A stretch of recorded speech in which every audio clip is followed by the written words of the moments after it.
teman-teman semuanya. Welcome to Road to PTN YouTube channel. Gimana nih kabar kalian semua? Semoga kalian semua selalu dalam keadaan sehat dan semangat ya. Walaupun di masa pandemi seperti ini, kita sebagai pemuda-pemudi Indonesia harus tetap menjadi pribadi yang kreatif, inovatif, dan juga aktif. Tak kenal maka tak aruf. Bukan, tak kenal maka tak sayang. Maka izinkan saya sebagai presenter di video kali ini untuk mengenalkan diri.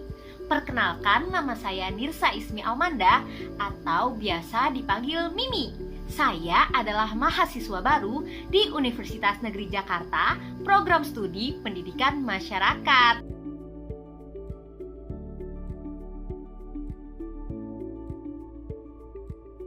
Di video kali ini saya ingin menceritakan nih, ada banyak yang mau saya ceritakan. Perjuangan saya bisa masuk perguruan tinggi negeri, strategi saya belajar, strategi memilih jurusan, amalan-amalan apa yang saya lakukan, atau bisa dibilang jalur langit lah. Dan yang terakhir, saya juga akan memberikan motivasi kepada kalian semua bagaimana caranya menjaga semangat belajar dan juga bagaimana caranya menjaga semangat untuk tetap menjalani kehidupan di dunia ini. Asik. Oke, kita langsung saja ke pembahasan yang pertama. Perjuangan saya masuk perguruan tinggi negeri. Jadi, saya ini sejak kelas 1 SMA sudah bucin dengan salah satu perguruan tinggi negeri di Indonesia. Saya tidak memikirkan saya ini sukanya apa, saya ini sebenarnya jurusannya mau jurusan apa. Yang saya pikirkan hanyalah saya pokoknya harus masuk universitas itu, harus pakai alma maternya supaya orang lihat saya itu keren, kece, mantep gitu. Begitu pikiran saya, teman-teman. Tolong jangan diikuti, karena itu namanya kuliah karena gengsi aja, bukan karena passion. Karena sudah lama bucin dengan universitas tersebut, maka dari kelas 10 SMA juga saya itu banyak sekali ikut lomba, ikut kegiatan untuk mendapatkan sertifikat-sertifikat penghargaan yang mana bisa menunjang saya untuk lolos di SNMPTN. Tetapi saking seringnya ikut kegiatan dan ikut lomba, saya malah melupakan hal yang jauh-jauh lebih penting, yaitu nilai akademik. Saya bahkan lupa kalau saya bersekolah di SMA unggulan yang mana isinya adalah anak-anak yang cerdas, ambis, dan sangat pintar gitulah. Alhasil karena saya lebih mementingkan kegiatan, lomba, dan juga sertifikat-sertifikat penghargaan, nilai akademi saya kalah dengan beberapa teman lainnya yang terpilih dan eligible untuk mendapatkan kuota SNMPTN. Saran saya sendiri nih buat kalian-kalian semua, adik-adik yang mau masuk kuliah, yang mau lolos di SNMPTN, saran saya sih pertama-tama yang harus difokuskan dulu itu adalah nilai akademiknya. Karena kalau misalnya nilai akademik itu kan yang pertama dilihat ya. Kalau nilai akademik kalian bahkan sudah kurang, itu nggak mungkin lagi gitu loh bisa taruh sertifikat dan lain sebagainya, karena tidak terpilih menjadi siswa-siswa yang eligible. Seperti itu teman-teman semua. Jadi bagi kalian yang mau masuk SNMPTN, mau lolos di sana, itu harus perhatikan nilai akademiknya ya. Kalau sertifikatnya sih boleh banget kalau kalian memang suka ikut lomba banyak gitulah. Tapi jangan sampai mengganggu nilai akademik kalian dan sekolah kalian, karena itu yang paling penting. Nah gitu deh, jadi saya SNMPTN untuk SNMPTN tidak lolos dan tidak berlanjut karena ya saya juga tidak terpilih gitu jadi siswa-siswa eligible di sekolah. Akhirnya saya menyesal. Jujur saya menyesal karena kenapa saya tidak fokus sekolah, kenapa saya lebih mementingkan sertifikat saya dan ternyata maksimal sertifikat yang ditaruh itu juga cuma 3. Jadi saya bingung dan kemudian saya tetap kekeh mau masuk ke universitas itu. Pokoknya saya mau universitas itu. Jadi saya kan berarti persiapan SBMPTN saya belum matang tuh. Persiapan SBMPTN saya belum matang. Saya mau masuk universitas yang sangat ngejreng. Dan saya juga dari jurusan yang berbeda dengan yang saya mau gitu. Saya IPA tapi saya pilihnya itu maunya soshum, karena ternyata setelah saya lalui, setelah saya jalani, saya itu lebih tertarik ke sosial humaniora, bukan ke IPA, ke saintek. Jadi akhirnya saya berpikir gimana nih caranya supaya masuk. Akhirnya saya memilih jurusan dengan passing grade terendah di universitas yang saya mau. Walaupun saya tidak tahu menau dengan jurusannya, Saya juga tidak merasa ada ketertarikan yang sangat dengan jurusan tersebut, tetapi saya pilih karena saya merasa peluang saya masuk besar gitu, dan saya bisa menjadi bagian dari universitas yang saya inginkan sejak dulu. Bisa pakai alma maternya, foto gitu lah, pamer. Niatnya aja udah salah teman-teman, makanya jadi begitu. Makanya kalau mau ngapa-ngapain itu niatnya harus benar dulu ya. Jangan seperti saya. Ini saya sudah tobat ini sekarang. Pilihan pertamanya kan sudah ya, universitas yang saya mau, saya pilih yang passing grade-nya terendah. Saya taruh di pilihan pertama. Nah, muncul lagi masalah baru nih. Pilihan keduanya saya nggak tahu mau apa. Saya bingung banget harus pilih apa. Kan itu sudah yang paling terendah, saya pilih yang di universitas yang saya mau. Akhirnya saya tidak isi-isi lagi tuh. Saya bingung. Saya sholat. Nah, pas-pasan H3 sebelum pendaftaran SBMPTN itu ditutup, habis sholat istiqoroh, saya bermimpi kalau saya itu lagi megang kertas tulisannya Nirsa Ismi Almanda, Universitas Negeri Jakarta, jurusan Pendidikan Masyarakat. Saya bingung tuh, jurusan Pendidikan Masyarakat. Jujur aja nih, saya nggak tahu kalau ada jurusan Pendidikan Masyarakat. Habis saya mimpi begitu, baru saya cari pendidikan masyarakat apaan nih? Langsung kan tuh saya cari-cari, search di internet. Dan pas saya baca tentang jurusan pendidikan masyarakat ini, saya langsung, wah, kan ini yang saya cari-cari.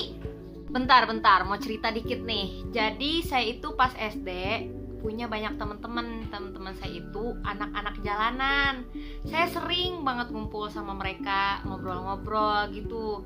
Dan mereka itu paling sering banget tuh nanya-nanya ke saya. Soalnya saya satu-satunya yang bersekolah di antara mereka. Jadi saya itu dari SD itu punya mimpi bahwa nanti saya mau bikin yayasan atau sekolah untuk anak-anak jalanan. Tapi lama-kelamaan saya semakin melupakan mimpi tersebut. Karena ya saya bingung gimana cara wujudinnya, gimana caranya, dan saya juga harus sekolah di mana, harus ngapain supaya bisa bikin yayasan sekolah kayak gitu. Dan pas banget setelah saya membaca-baca di internet tentang program studi pendidikan masyarakat, saya seperti menemukan kembali apa yang sebenarnya saya inginkan di hidup ini. Saya ingin membuat yayasan atau sekolah untuk anak jalanan. Karena tahu nggak teman-teman, ternyata tujuan dari program studi pendidikan masyarakat ini adalah supaya lulusannya bisa membuat institusi pendidikan sendiri dengan minat dan bakat yang dimilikinya. Pas banget kan teman-teman, saya bisa bikin sekolah dan yayasan sendiri sesuai dengan minat dan bakat saya dan ditujukan untuk anak-anak jalanan. Setelah saya baca juga apa yang dipelajari di program studi pendidikan masyarakat ini, saya semakin tertarik. Ada belajar psikologi, belajar tentang cara mengajari orang dewasa, pemberdayaan keluarga, dan banyak lagi yang berhubungan dengan masyarakat, benar-benar berhubungan dengan masyarakat gitu. Kita seperti terjun langsung ke masyarakat dan menjadi bagian dari masyarakat itu, memberdayakan masyarakat dan pastinya bermanfaat untuk masyarakat.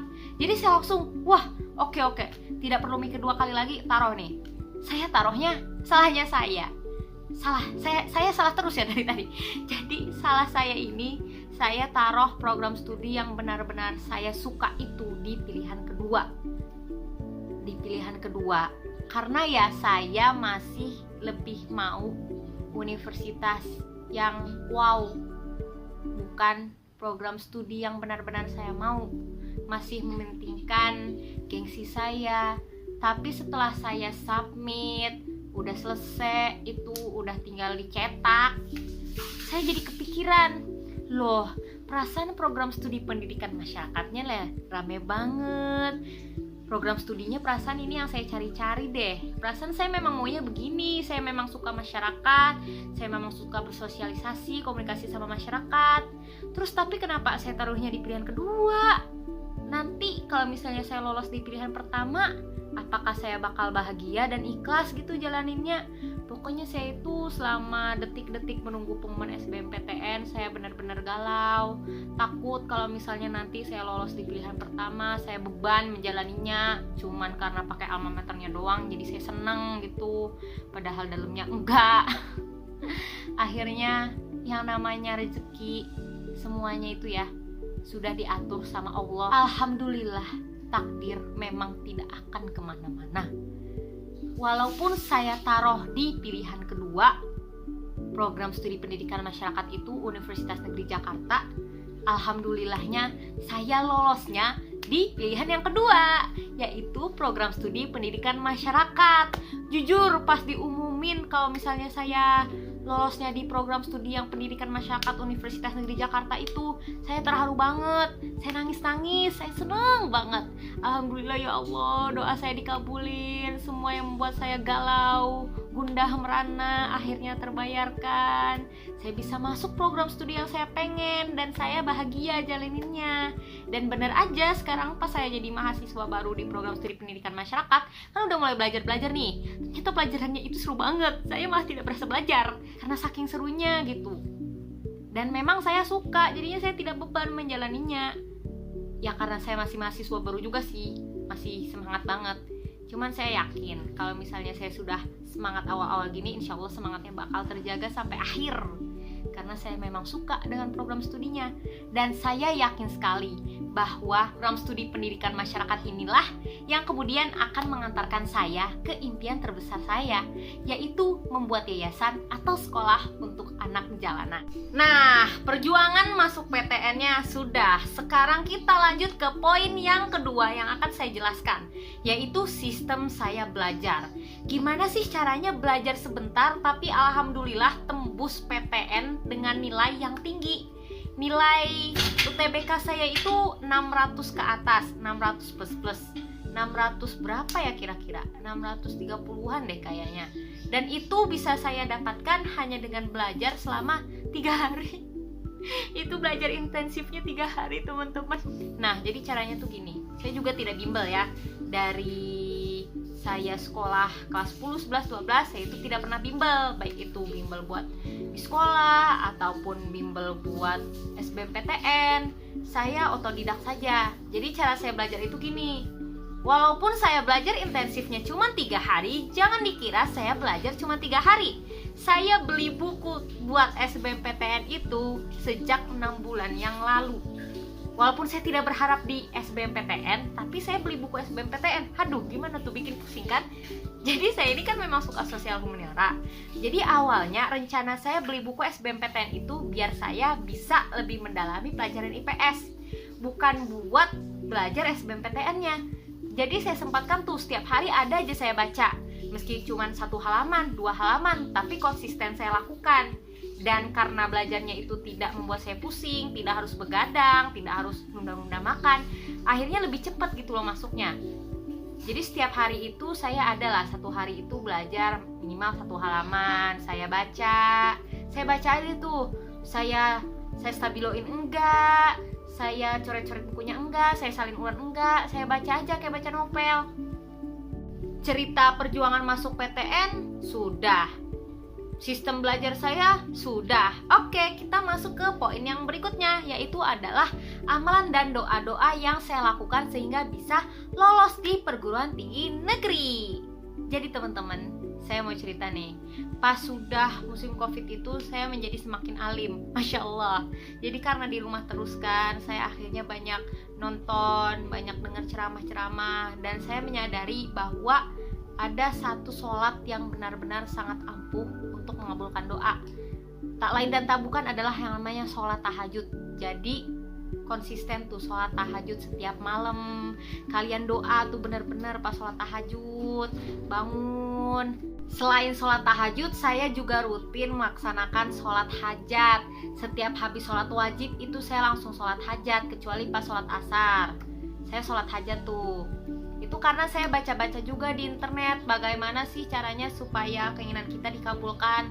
Walaupun doa saya setiap saya melakukan sholat tahajud, sholat hajat itu adalah semoga saya lolos di univ yang saya sangat impikan tersebut. Tapi karena ya mungkin karena caranya benar, saya doanya kepada Allah, maka diberikannya yang terbaik. Bukan yang saya pengen, tapi diberikan yang memang terbaik. Lalu kemudian saya juga rutin tuh membaca sholawat sehabis sholat, dan ada surah yang rutin saya baca selama sekitar 6 bulan lah sehabis sholat maghrib. Sehabis sholat maghrib itu saya langsung baca, pasti rutin nih saya bacanya surah Al-Fat, itu saya baca Saya baca di internet tuh, saya cari-cari Al-Fat itu, insya Allah kalau misalnya yang bacanya nanti keinginannya itu insya Allah terkabul dan bisa menang kalau misalnya ikut lomba atau sukses atau mau melakukan sesuatu, dan sukses jika mau melakukan sesuatu. Tapi ya semua doa itu bagus, semua surah itu mantep. Nah terus saya juga rutin membaca sholawat ini nih, Allahumma sholli ala Sayyidina Muhammadin wa ala ali Sayyidina Muhammadin wa ala alihi baitihi, sama Allahumma la sahla illa ma ja'altahu sahla wa anta tajul hasna iza syi'ta sahla. Nah itu adalah 2 sholawat yang tidak pernah ketinggalan. Setiap hari itu saya baca minimal 30 kali. Ini hanya pendapat saya sendiri dan yang saya lakukan. Untuk benar dan salahnya mungkin kalian bisa bilang di kolom komentar, kalian tuh gimana amalan dan doanya. Saya tidak menyuruh kalian untuk melakukan amalan dan doa yang sama seperti saya, cuman ini adalah amalan dan doa yang saya lakukan dan alhamdulillahnya manjur. Jadi saya bisa lolos di perguruan tinggi negeri yang terbaik buat saya. Jadi mungkin kalau kalian mau mengikuti, boleh. Sholat tahajud, sholat hajat, jangan lupa sholawat, dan juga yang saya sebutkan tadi, Allahumma sholli ala Sayyidina Muhammadin wa ala ali Sayyidina Muhammadin wa ala alihi baitihi, Allahumma la sahla illa ma ja'altahu sahla wa anta tajul hasna iza syi'ta sahla. Dan ada satu lagi, Allahumma sholli ala Sayyidina Muhammadin sholatan takunu biha suturu wa tahunu biha jami'ul umuri birahmati minka ya ghafur wa ala alihi wa sahbihi wa salim. Nah jadi itu adalah amalan-amalan yang sangat saya rutin, dan juga baca surat Al-Fat sehabis sholat maghrib. Nah untuk amalan dan doa yang saya lakukan adalah itu teman-teman semuanya. Boleh banget kalau misalnya kalian mau mengikutinya, dan kalau misalnya kalian ada amalan dan doa-doa yang lain, ya sudah, silahkan saja teman-teman. Ini saya cuma memberitahu tips and trik saya dan juga amalan dan doa yang saya lakukan sehingga saya bisa lolos di perguruan tinggi negeri. Semoga saja bermanfaat nih buat kalian amalan dan doanya. Oke, semuanya sudah. Belum. Ada satu lagi yang belum, yaitu adalah motivasi agar tetap semangat belajar dan untuk kalian semua supaya tetap semangat menjalani kehidupan di dunia ini.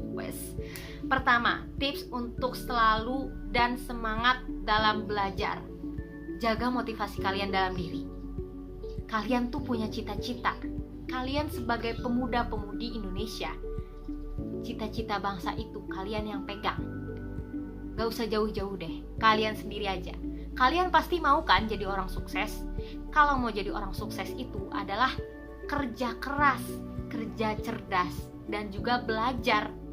Tidak ada yang namanya orang pintar kalau tidak belajar.